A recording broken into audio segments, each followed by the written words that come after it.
Having gone through all kinds of motivational and mental strategies on how to improve your positivity and overall well-being, I want to give you some concluding tips on how you can use those strategies and become a more successful learner. Feel free to go back to the individual points if needed and check out my 2 other courses on time and organization management and test preparation, which will give you all you need to get more success in school and in life. So here are your 10 tips on how to become a more successful learner. Setting goals. Having both short and long-term goals will help you keep that end in sight. Just make sure your goals are challenging and realistic at the same time. Use SMART goals to formulate precisely and chunk your goals down if they seem too big. My tip for you is put your goal on a sign and put it somewhere where you can see it. It's a physical reminder of what you set your mind to and how far ahead you are in your progress. It's great to stay mindful of what you want to do. I always made myself a sign to put above my desk with my goal of the semester, and it's good to have a look at it every day to remember what you want to achieve. Giving yourself a pep talk. It might make you feel silly at first, but standing in front of the mirror and talking yourself up will make you more motivated to get your tasks done that you have on your to-do list. Start with a short-term goal, such as your study goal for the study session, or a long-term goal, such as you want to become a famous world traveler. While you're at it, why don't you throw in a couple of things that you think are great about yourself, such as your great taste in sneakers or that you're really great at telling jokes. In addition to that, try to approach your inner critic and break your negative belief systems, such as you learned in my course. You can do this all in your one pep talk and you feel more motivated to start working. Setting a schedule. If you set a study schedule, such as a certain time of the day or a certain time of the week, that you actually sit down and study, you will keep procrastination out of your life. You set aside some time that you actually use to study, and first of all, you will complete all your study tasks because you have enough time, and you'll start making studying a normal part of your daily routine. Creating your perfect study space.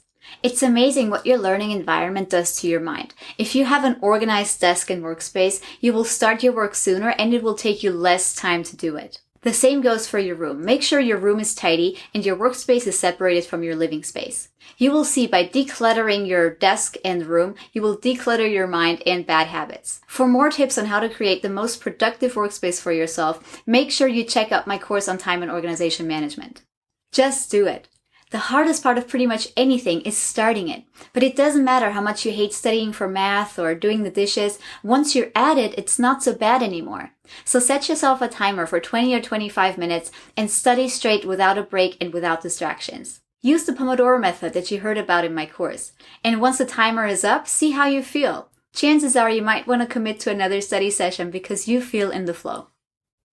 Putting on some good music. I'm sure you know that a pretty common way to get motivated for the gym, for example, is to put on some music that you like. But did you know it works the same for a study session? So before you start your study session, put on some music that motivates your mindset to start working. For some students, it might be helpful to listen to music while studying as well. Just be aware that the same conditions that you have when encoding the information when you're studying should be the same as when you're retrieving the information, which is in a test situation. So when you like to study with music, it would be helpful if you could also listen to music in a test situation. If your test is in a quiet environment, I suggest studying in a quiet environment as well.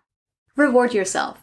Each time you accomplish a big study goal or check off a big task of your to-do list, reward yourself. Get yourself a donut or watch a fun TV episode, because nothing is more depressing than working hard and no one appreciating it. Start having a success diary and write down all your successes and how you feel after. Celebrate your accomplishments and focus on the positive.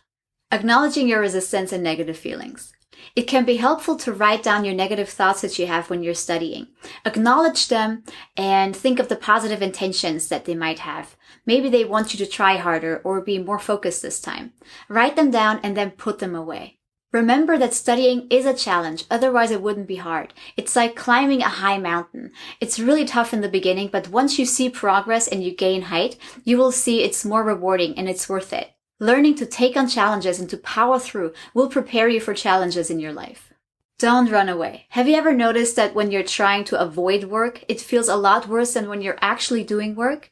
It's because it makes you feel emotionally drained knowing that there's something out there that you still need to get to. Don't blame yourself for procrastination, but become aware that it happens and when it happens. Gently remind yourself to go back to work and start your task. Remember that you're only losing time if you don't get to it now.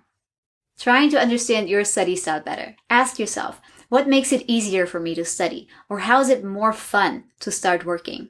Nobody likes boring tasks, so try to come up with something that you really enjoy, like doing a 5-minute yoga session in your break or getting a cookie whenever you check something off your list. Try to make your study session as interesting and pleasant as possible. My last tip for you is don't question your abilities. Don't compare yourself to others, but listen to your inner voice and work on your positivity. You've collected a bunch of ideas now on how to succeed.